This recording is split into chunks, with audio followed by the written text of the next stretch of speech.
এবার অনুরাগের ছোঁয়া ধারাবাহিকে আসতে চলেছে আরও এক নতুন মোড়। কারণ এবার ধারাবাহিকে এন্ট্রি নিতে চলেছে নকল সোনা। সম্প্রতি ধারাবাহিকের পর্বগুলোতে দেখা যাচ্ছে দীপা জেনে গিয়েছে তার যমজ সন্তান হয়েছিল এবং এটাও জেনে গেছে যে মিশকা সোনার মা না। তখন দীপা লাবণ্যকে বলে সোনাই কি তার আরেক মেয়ে, কিন্তু লাবণ্য সত্যিটা দীপাকে বলে না। এরপর দীপা মিশকাকে সন্দেহ করে।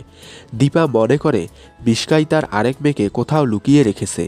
তাই নতুন প্রোমোতে দেখা যায় দীপা মিশকাকে তার আরেক মেয়ের কথা বললে মিশকা দীপাকে শর্ত দেয় তার আরেক মেয়েকে পেতে হলে সূর্যকে ডিভোর্স দিতে হবে। আর এই শর্তে রাজি হয় দীপা।